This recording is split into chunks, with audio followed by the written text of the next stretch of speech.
சாய்ராம் வணக்கம். அருணகிரிநாதர் அருளிய திருப்புகழிலிருந்து நாம தினம் வர திருப்புகழ் பார்த்துட்டு இருக்கோம். இன்று நாம 22வது திருப்புகழா என்ன திருப்புகழ் பார்க்க போறோம் அப்படின்னா, வயலூர் தலத்துக்கான திருப்புகழ் படிக்க போறோம். அதாவது இந்த திருப்புகழ் எல்லாரும் தினமுமே படிச்சுக்கிட்டு இருக்கோம் அப்படின்னு கூட சொல்லலாம். எல்லாருக்கும் பிடிச்சமான ஒரு திருப்புகழ் அப்படின்னு சொல்லலாம். ஏன்னா இந்த திருப்புகழ் படிக்கிறதன் பலனா ஏதோ ஒரு கர்ம வினையின் பலனா தான் இந்த பிறவி நாம எடுத்திருக்கிறோம். இந்த பிறவில நமக்கு இருக்கக்கூடிய எல்லா கர்மாவையும் கழிச்சுட்டு முருகப்பெருமானோட திருவடியில போய் நம்ம சரணாகதி அடையறதுக்காக மிகப்பெரிய ஒரு பாலமா இருக்கக்கூடியதான் இந்த திருப்புகழ்ங்க. அது என்ன திருப்புகழ்? என்னால் பிறக்கவும் என்னால் இருக்கும். சரி, வாங்க நம்ம எல்லாரும் சேர்ந்து இந்த திருப்புகழை பாராயணம் செய்வோம். கர்மவினை நீங்க வயலூர் திருத்தலத்திற்கான திருப்புகழ்.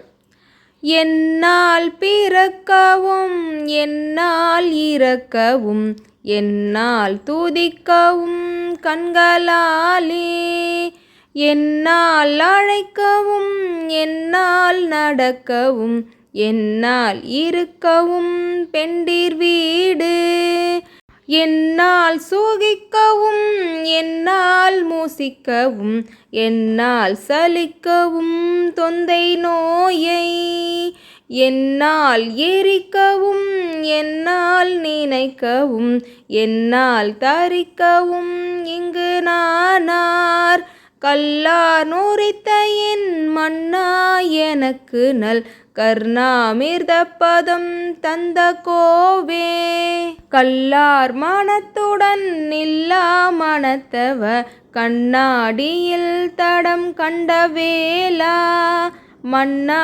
தக்கனை முன்னால் முடித்தலை வல்வாலில் கொள்ளும் தங்கரூபன், மன்னா குரத்தியின் மன்னா வயல்பதி மன்னா மூவர்க்கொரு தம்பிரானே, மன்னா மூவர்க்கொரு தம்பிரானே.